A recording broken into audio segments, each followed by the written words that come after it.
Hello दोस्तों, आज हम पढ़ने जा रहे हैं अक्षांश और देशांतर रेखाओं के बारे में। हम जानेंगे कि अक्षांश और देशांतर रेखाओं का क्या महत्व है, इसका अध्ययन हम क्यों करते हैं और हम किन किन बातों का पता लगाने में अक्षांश और देशांतर रेखाओं का इस्तेमाल करते हैं। इससे पहले कि हम आपको कुछ बेसिक चीज़ें बता दें कि हमारी पृथ्वी का अध्ययन हम एक नमूने के तौर पे करते हैं, जिसको हम एक ग्लोब कहते हैं। ग्लोब हमारी पृथ्वी का एक लघु आकार होता है जो दिखने में हमारी पृथ्वी ही जैसा होता है।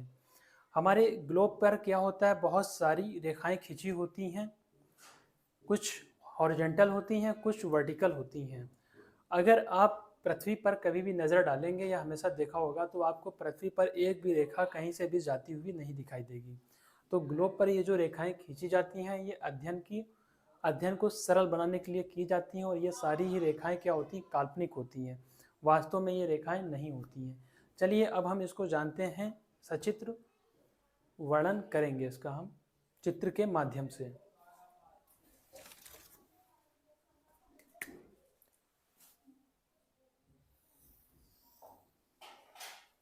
दोस्तों ये क्या है, ये हमारा ग्लोब है। दोस्तों हमारा ये क्या है, दोस्तों हमारा ये एक ग्लोब है।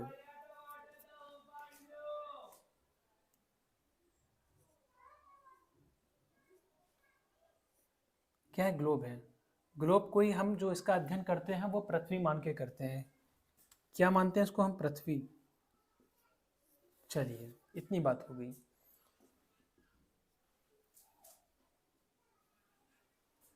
ये कौन सी दिशा है, ये है हमारी पश्चिम दिशा।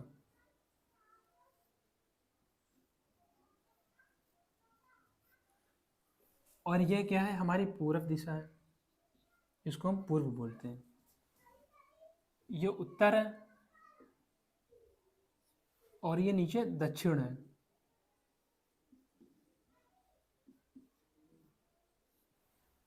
ठीक है, उत्तर दक्षिण पूर्व और पश्चिम, ये हो गई दिशाओं की बात। अब जरा ध्यान से इसको देखिएगा।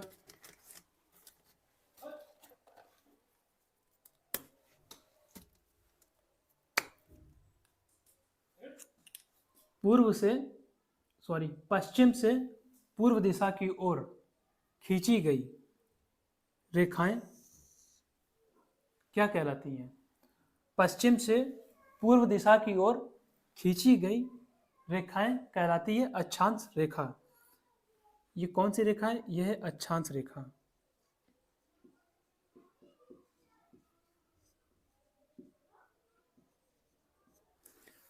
पश्चिम से पूर्व की ओर खींची गई रेखाएं क्या कहलाती हैं, अक्षांश रेखाएं कहलाती हैं।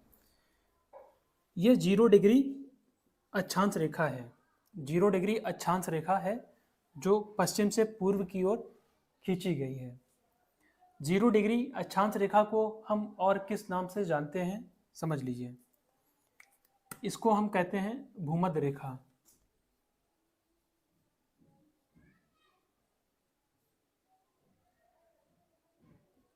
इसको हम क्या कहते हैं, इसको हम कहते हैं भूमध्य रेखा। भूमि के मध्य से होकर गुजरने वाली रेखा को हम क्या कहते हैं, भूमध्य रेखा। भूमि के, ये क्या है, हमारा पूरा पूरा का पूरा ग्लोब है, पृथ्वी है।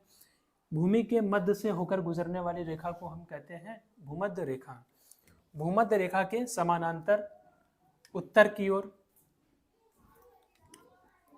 भूमध्य रेखा के समानांतर उत्तर की ओर खींची गई सभी रेखाओं को हम क्या कहते हैं, उत्तरी अक्षांश रेखाएं कहते हैं।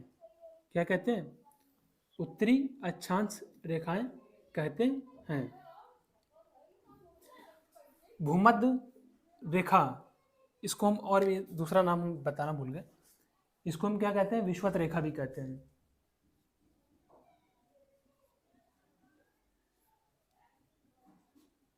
इंग्लिश में इसको हम इक्वेटर कहते हैं।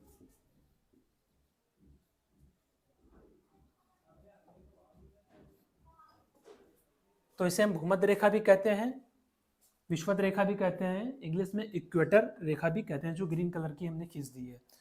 और ये क्या है, ये 0 डिग्री अक्षांश रेखा भी कहते हैं। तो इसके ये नाम आप याद रखिएगा, पूछे जाते हैं।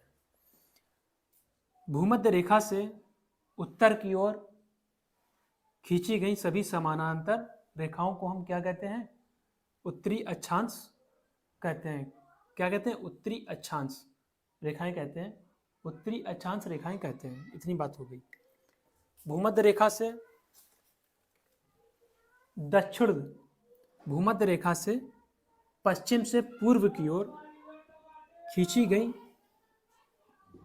सभी रेखाओं को, पश्चिम से पूर्व की ओर खींची गई सभी रेखाओं को दक्षिण दिशा में खींची जा रही हैं, हम इन्हें क्या बोलेंगे? दक्षिणी अक्षांश। ये क्या है? ये सारी रेखाएं हमारी दक्षिणी अक्षांश।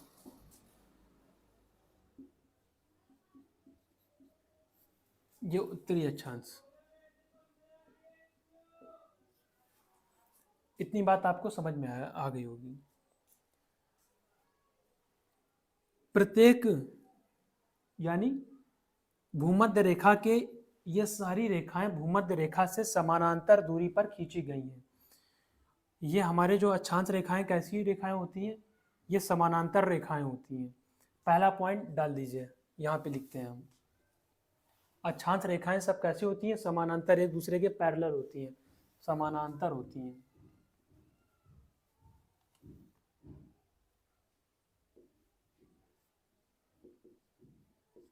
ये कैसी रेखाएं होती हैं? ये रेखाएं होती हैं समानांतर।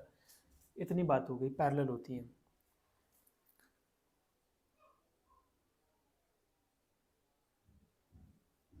पृथ्वी के पश्चिम से पूर्व की ओर खींची गई रेखाएं, समानांतर रेखाएं क्या कहलाती हैं?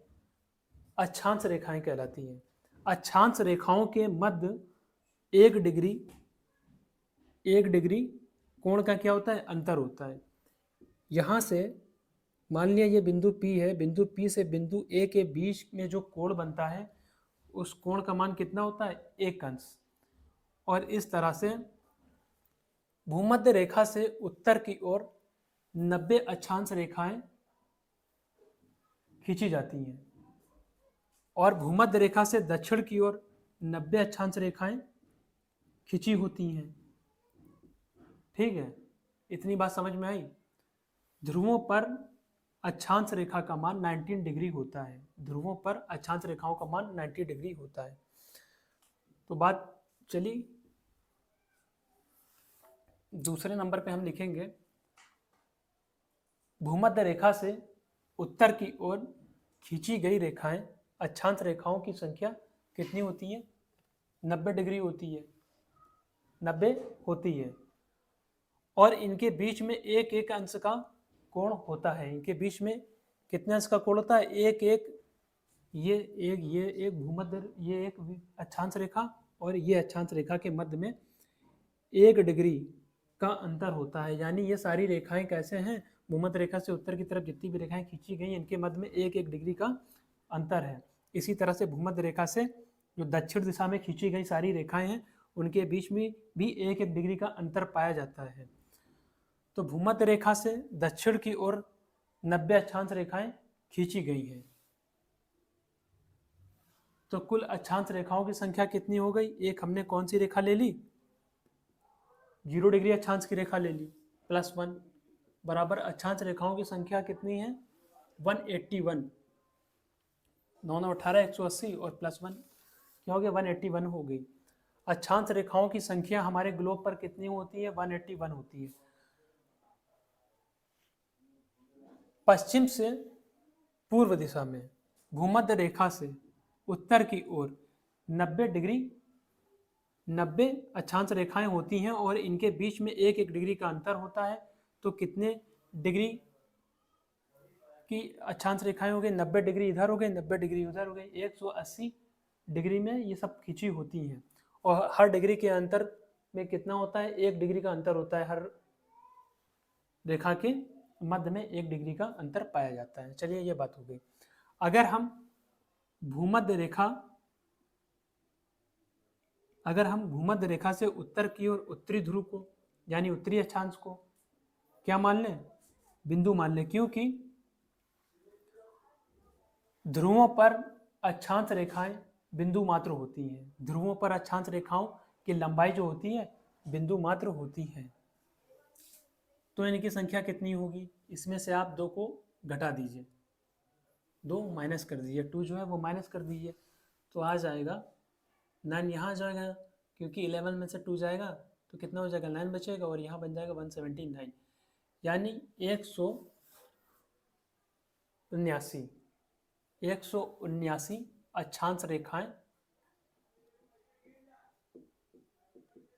अक्षांश रेखाएं होंगी जब हम क्या मान लें, ध्रुवों पर अक्षांश रेखाओं की लंबाई बिंदु मान लें। ठीक है, तो ये दोनों ही क्वेश्चन पूछे जाते हैं, जहाँ पे जो लिखा हो उसको सही कर दीजिएगा। ज़्यादातर आप सही ये करेंगे, अक्षांश रेखाओं की संख्या कितनी होती है, 191 होती है, 179 होती है, इसको ध्यान रखिएगा। अब हम बात करेंगे अक्षांश रेखाओं के लंबाई की। क्या होता है, जब हम भूमध्य रेखा से उत्तर की ओर बढ़ते हैं, जब हम भूमध्य रेखा से उत्तर की ओर बढ़ते हैं तो क्या होता है, अक्षांश रेखाओं की लंबाई में कमी आती है। चौथा पॉइंट, जब हम भूमध्य रेखा से विषुवत रेखा से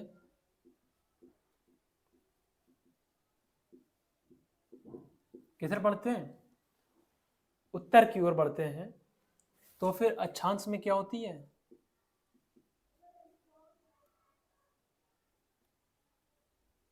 अक्षांश रेखा की लंबाई में कमी आती है, लंबाई में कमी आती है। आप ये देखिए, ये बिंदु ए और बिंदु बी है, ठीक है, और ये वाली रेखा आप देखिए, यहाँ पे क्या हो गया, मान लिया कि ये बिंदु सी और बिंदु डी है, और ये बिंदु ई और बिंदु एफ है, पॉइंट एफ है, और ये क्या हो गया, ये जी है, और ये एच है, ये आई और ये जे, और ये जे क्या होता है, के और एल, और यहाँ पे जो बिंदु है वो बिल्कुल ही नगण्य हो गया, गायब हो गया। तो क्या हुआ, जब हम भूमध्य रेखा से ध्रुवों की ओर बढ़ते हैं तो अक्षांश रेखाओं की लंबाई में क्या होती है, कमी होती है। चाहे वो उत्तर की ओर जाए, चाहे हम दक्षिण की तरफ बढ़े, भूमध्य रेखा से अगर हम दक्षिण अक्षांश की ओर बढ़ेंगे तो भी हमारे अक्षांश रेखाओं की लंबाई में क्या होगी, कमी होगी, छोटी होती जाएगी, घटती जाएगी।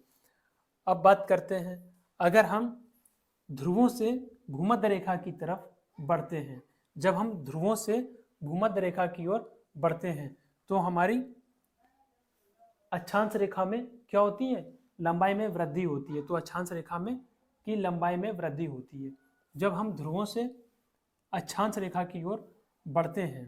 अब मान लो गति हमारी इधर होती है, ध्रुवों से हम किधर आ रहे हैं, भूमध्य रेखा की ओर आ रहे हैं, विषुवत रेखा की ओर आ रहे हैं, तो हमारे अक्षांश रेखाओं की लंबाई क्या होगी, बढ़ेगी, लंबाई क्या हो जाएगी, बढ़ जाएगी। अक्षांश रेखा की सबसे अधिक लंबाई कहाँ पे होती है, 0 डिग्री अक्षांश की लंबाई सबसे अधिक होती है। 0 डिग्री अक्षांश की लंबाई क्या होती है, सबसे अधिक होती है। अक्षांश रेखाओं के मध्य में कितना दूरी पाई जाती है, ये तो 1 डिग्री का अंतर पाया जाता था, ये तो डिग्री थी।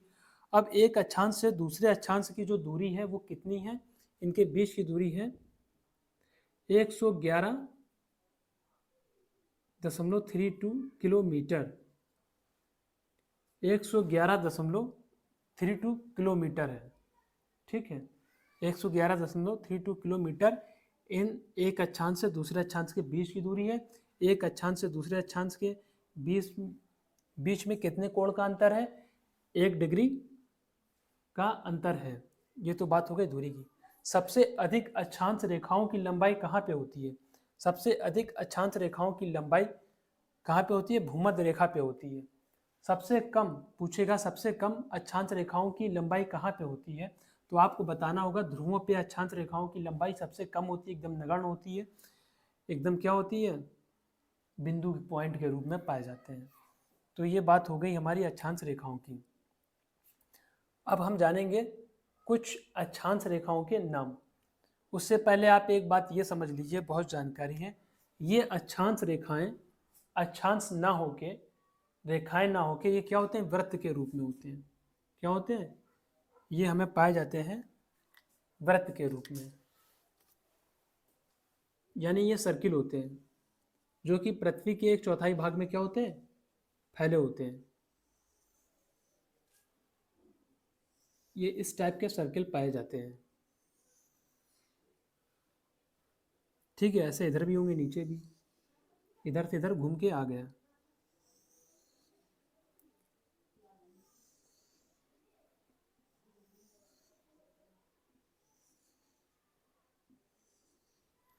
अब हम बात करेंगे कुछ अक्षांश रेखाओं के नाम के बारे में, जो महत्वपूर्ण नाम है और महत्वपूर्ण अक्षांश रेखाएं हैं। अक्षांशी वृत्त कहिए चाहे रेखाएं कहिए, होते तो ये वास्तव में वृत्त ही हैं। दोस्तों, अब हम बात करेंगे अक्षांश रेखा के कुछ महत्वपूर्ण नाम के बारे में। कुछ महत्वपूर्ण अक्षांश रेखाओं के बारे में अब चर्चा करेंगे। ये हमारा क्या है, ये हमारा ग्लोब है, हमारी पृथ्वी है।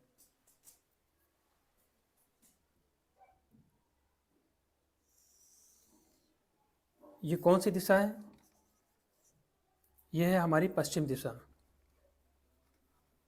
वेस्ट।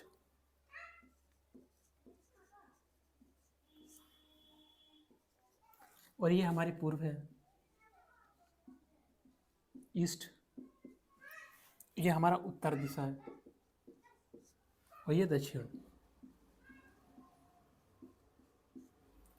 तो हम आपको बताने जा रहे थे कुछ विशेष अक्षांश रेखाओं के नाम। 0 डिग्री अक्षांश रेखा को हम क्या कहते हैं, मैंने लिख दिया था पहले ही।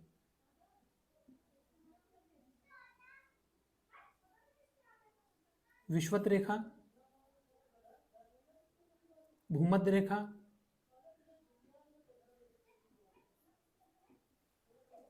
और क्या है, इक्वेटर,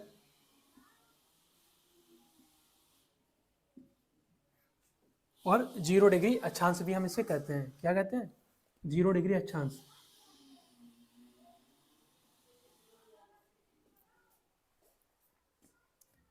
जीरो डिग्री अक्षांश के 23.5 अंश,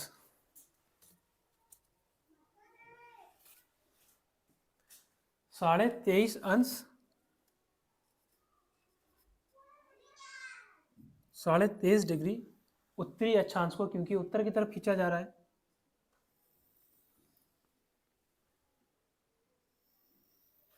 23.5 अंश या डिग्री बोल दीजिए, उत्तरी अक्षांश को, ये उत्तरी अक्षांश है ना, उत्तर की तरफ है,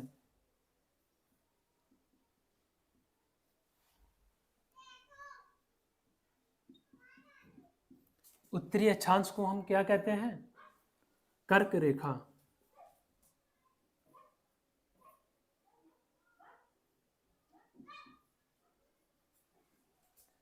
और 23.5 डिग्री दक्षिणी अक्षांश को, 23.5 डिग्री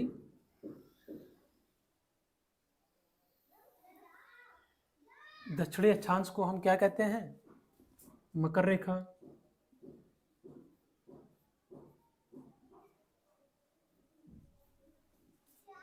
मकर रेखा, ठीक है। अब 66.5 अंश उत्तरी अक्षांश को हम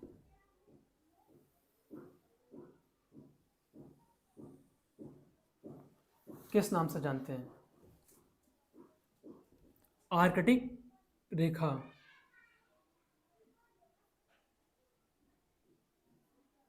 आर्कटिक वृत्त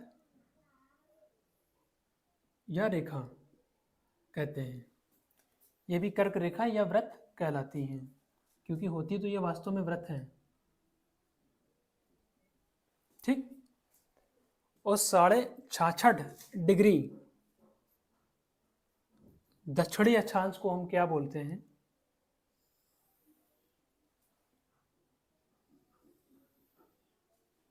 अंटार्कटिक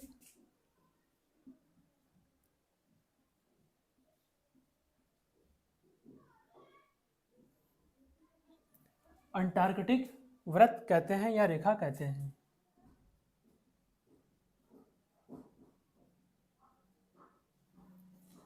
हमने क्या बताया, यह है भूमध्य रेखा, जिसको हम बोलते हैं क्या, 0 डिग्री अक्षांश। 0 डिग्री अक्षांश रेखा के क्या नाम है, इसी को हम कहते हैं विषुवत रेखा या भूमध्य रेखा, इक्वेटर या 0 डिग्री अक्षांश।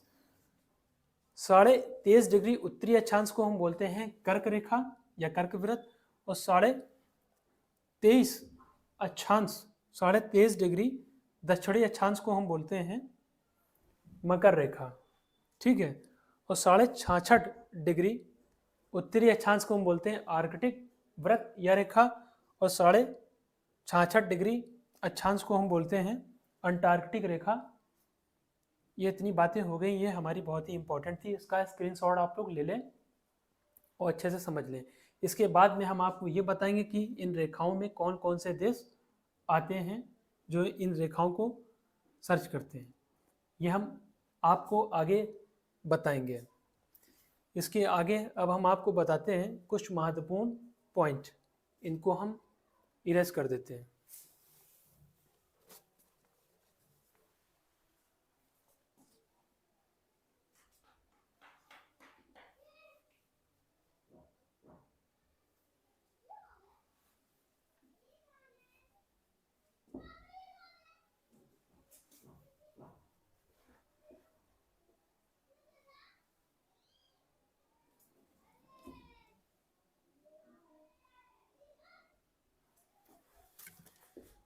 साढ़े 33 डिग्री उत्तरी अक्षांश पर, 33.5 डिग्री उत्तरी अक्षांश पर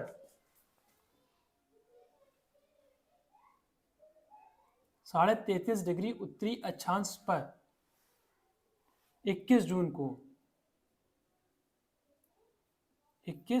जून को सूर्य की किरणें लंबवत पड़ती हैं।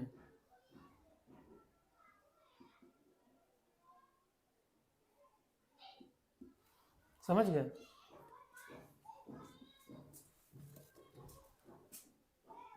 साढ़े 23 डिग्री उत्तरी अक्षांश पर 23.5 डिग्री उत्तरी अक्षांश पर सूर्य की किरणें क्या पड़ती हैं, लंबवत पड़ती हैं 21 जून को। तो सबसे बड़ा दिन होता है कहाँ, कर्क रेखा पे। क्या होता है, सबसे बड़ा दिन होता है कर्क रेखा पे।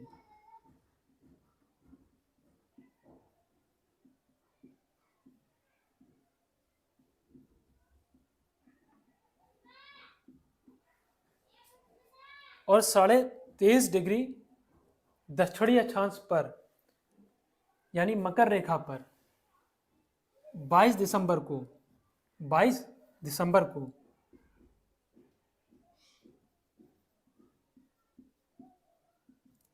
22 दिसंबर को सूर्य की किरणें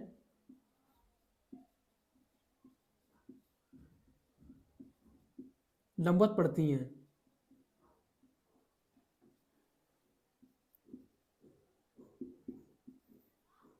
तो सबसे बड़ा दिन होता है।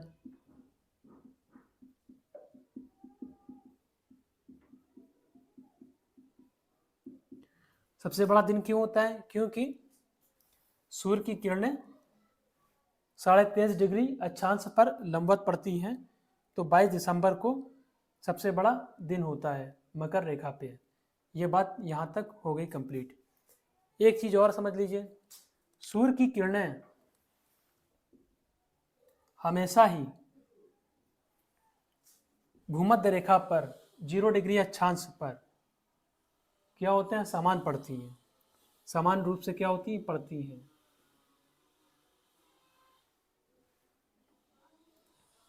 सूर्य की किरणें भूमध्य रेखा पर समान रूप से पड़ती हैं। तो यहाँ पे क्या होता है, 12 घंटे का दिन होता है और 12 घंटे की रात। हमेशा भूमध्य रेखा पे जितने भी देश पड़ते हैं वहाँ पे सूर्य की किरणें क्या होती हैं, एक समान रूप से पड़ती हैं। तो यहाँ पे 12 घंटे का दिन होगा और 12 घंटे की रात हो जाएगी। तो ये बात हो गई हमारे अक्षांश रेखाओं की। एक चीज और समझ लीजिए आप,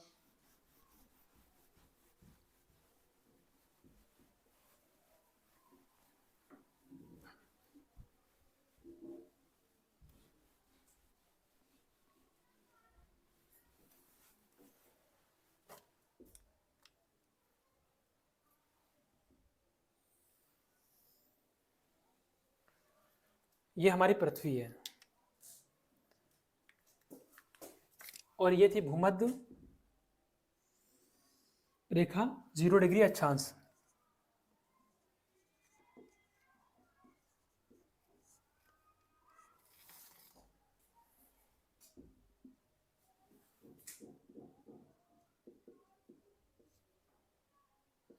उत्तरी अक्षांश,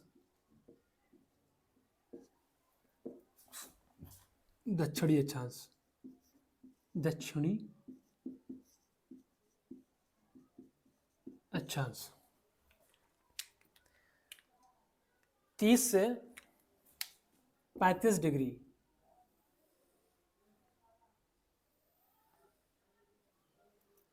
तीस से 35 डिग्री उत्तरी अक्षांश और 30 से 35 डिग्री दक्षिणी अक्षांश।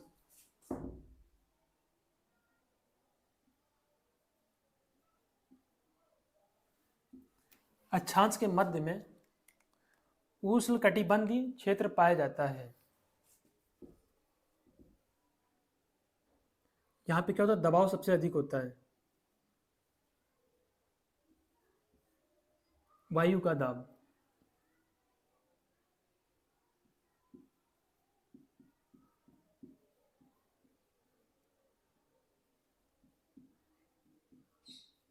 ठीक है, 30 से 35 डिग्री उत्तरी अक्षांश और 30 से 35 डिग्री दक्षिणी अक्षांश पे क्या होता है, इसके मध्य में उच्च वायुदाब पाया जाता है। ठीक है, क्या पाया जाता है, उच्च वायुदाब पाया जाता है, उष्णकटिबंधीय क्षेत्र पाया जाता है।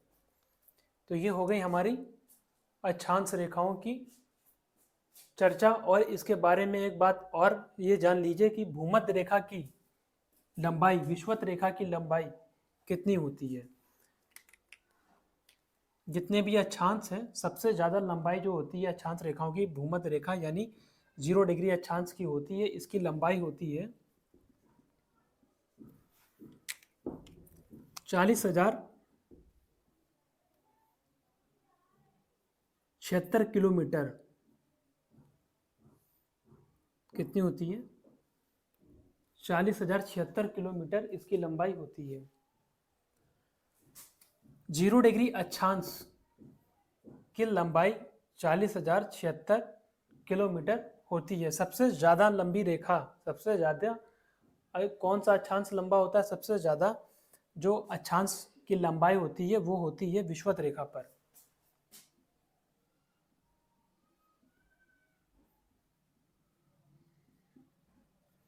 और प्रत्येक अक्षांश के बीच में कितने डिग्री का कोण पाया जाता है, 1 डिग्री का अंतराल पाया जाता है। और प्रत्येक अक्षांश के मध्य, एक अक्षांश मान लीजिए ये है, इनके मध्य में, इसके और इसके बीच में, प्रत्येक अक्षांश के मध्य में जो दूरी पाई जाती है वो पाई जाती है 111.32 किलोमीटर।